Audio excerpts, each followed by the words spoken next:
à tous, bonjour à toutes. Vous qui nous suivez au travers de cette émission Un mot pour ta vie. Je me réjouis encore de vous retrouver cette semaine où nous sommes en train de parler d'un thème qui s'intitule la paix. 10 minutes de vérité biblique pour marcher avec notre Dieu. Éternel Dieu d'amour, le Dieu de notre paix, Seigneur, si nous restons pendant ces 10 minutes parce que nous voulons être bénis au travers de ta pensée, nous voulons comprendre comment associer tout le mot que nous connaissons avec ta parole. Permets à chacun qui va suivre d'être béni et de surtout mettre cela en pratique. Au nom de Jésus, nous t'avons ainsi prié. Amen. Nous sommes en train de parler de la paix. C'est pourquoi j'ai pris que toutes les personnes qui vont nous suivre soient dans la paix, vis la paix, demeure dans la paix parce que la paix, je dis, est l'équilibre de notre vie. La paix est au centre de tout ce que nous voulons faire. Tout ce que tu dois faire, tu dois le faire en paix. En paix, en paix. Alors, nous en avons besoin. Aujourd'hui, nous allons aborder le thème ou une partie de la paix, la paix avec soi-même. Je suppose, pour vivre en paix, il faut déjà être en paix avec soi-même, avec toi-même. C'est très important.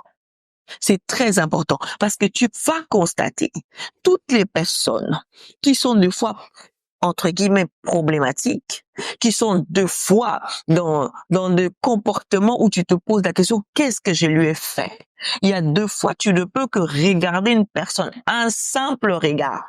Tu vois la personne s'enflammer, tu vois la personne s'effacher, tu te dis mais qu'est-ce que je lui ai fait? Cette personne cherche simplement à voler ta paix parce qu'en lui-même, dans son intérieur, il n'a pas la paix. Par manque de paix, nombreux sont devenus aigris. Nombreux sont devenus, c'est le cas de le dire, méchants. Nombreux ont des attitudes inadaptées dans la société par manque de paix envers soi-même. Beaucoup ont connu des actes compliqués par manque de paix. Parce qu'on lui avait volé sa paix, il cherche aussi à voler ta paix. Il y a d'autres confrontations qu'on a connues dans la vie. Il y a d'autres situations ou d'autres personnes qu'on a connues dans la vie qui ont volé nos paix. Par rapport à un acte méchant, par rapport à une attitude qui a bouleversé toute ta vie, tu manques la paix. À chaque fois que tu penses à cette situation, tu sursautes même de peur, tu sursautes même d'inquiétude, parce que en toi, tu n'as pas la paix. Des blessures intérieures nous fait manquer quoi? La paix. Tu as été blessé autrefois par un membre de ta famille. Tu as été blessé autrefois par ton conjoint, par ta conjointe. Aujourd'hui, tu es une personne qui vit sans la paix à cause de cette situation. Ma prière est cette semaine. À chaque fois, je déclare des choses parce que j'aimerais que nous puissions vivre la paix que nous a laissé Jésus, la paix qui fait partie de notre Jésus, que cette paix-là puisse être le sujet de tout le monde, que tes blessures intérieures soient bandées au moment où tu me regardes, au moment où tu me suis. Laisse que toutes tes blessures connaissent la guérison au nom de Jésus-Christ. La paix en soi-même est tellement importante. Quand tu la manques de paix, tu deviens l'occasion de détruire d'autres vies. Oui, je t'appelle l'occasion de détruire d'autres vies parce que tu manques la paix. C'est là où nous allons déduire, c'est là où nous allons conclure que tu es appelé à être en paix en toi-même pour pouvoir aussi donner aux autres, pour pouvoir aussi communiquer aux autres. Tu n'as pas à communiquer parce que tu n'en as pas. La Bible déclare qu'on ne donne que ce qu'on a. C'est que quand tu n'as pas la paix, qu'est-ce que tu veux donner? C'est pas de ta faute. Je te condamne pas. Parce que tu n'en as pas, mais tu peux l'avoir. Le problème qui est bien, tu peux l'avoir en cherchant la paix dans notre Seigneur Jésus, en cherchant la paix dans la prière, en cherchant la paix en pratiquant la parole de Dieu, tu peux l'avoir et vivre sereinement et vivre heureux sur cette terre. Parce que sans la paix, tu ne peux pas avancer. Nous allons lire un peu Allons-y dans 1 Pierre, chapitre 3, au verset 10. Lisons. Il est écrit, si quelqu'un, en effet, veut aimer la vie et voir les jours heureux, qu'il préserve sa langue du mal et ses lèvres de paroles trompeuses, qu'il s'éloigne du mal et fasse le bien, qu'il recherche la paix et la poursuive. Parole du Seigneur. Toutes ces choses que j'ai énumérées en ce lieu, toi et moi, nous les désirons. Toute personne cherche quoi? À vivre les jours heureux. Toute personne cherche en effet d'aimer la vie. Je vous ai dit, la paix est au centre de notre vie. Au centre. Tout ce que tu peux bouger. 365 degrés de tes yeux qui tournent doit tourner au travers de la paix. Tu ne peux pas faire quelque chose tant que tu n'as pas la paix. Tu ne peux pas aller travailler sans paix. Tu ne peux pas manger si tu n'as pas la paix. Déjà, tu manques d'appétit.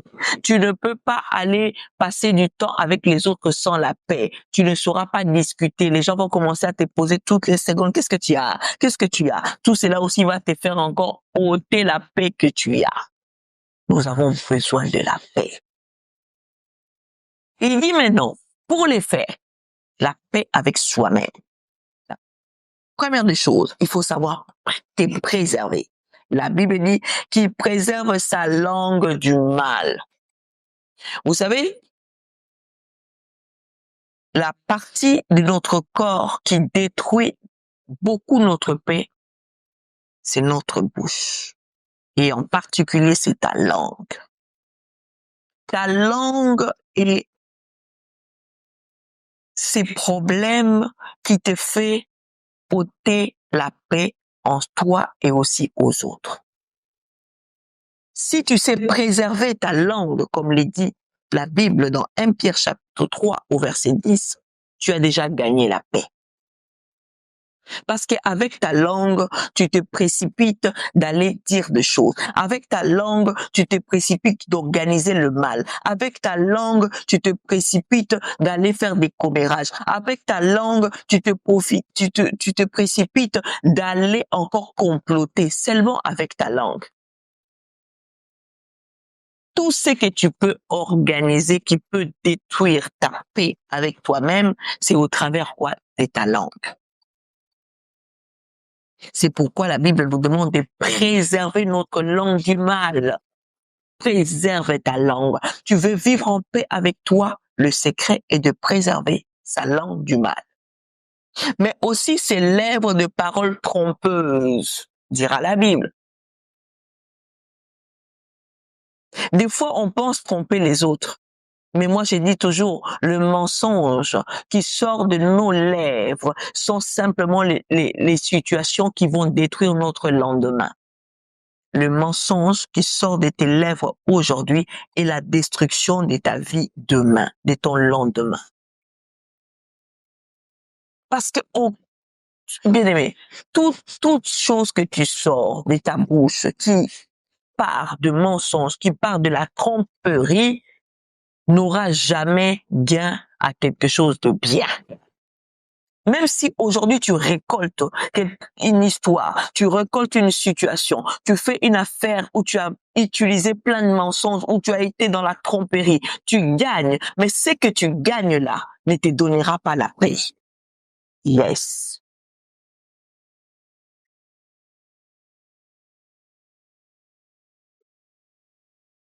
Nous arrivons à la fin pour aujourd'hui. Mais heureusement pour nous, nous avons encore 2 jours dans la présence de notre Seigneur. Le Seigneur va nous faire du bien, du bien, du bien. Toi qui vas suivre, sache que la paix est en train de t'impacter du temps même où tu es en train de nous suivre. C'était notre émission Amour pour ta vie. N'oublie pas de partager, de t'abonner, de liker, de commenter, ainsi que de pouvoir permettre à toutes les personnes de nous suivre et d'être bénies au travers de ces moments. Que le Seigneur t'accorde encore la paix.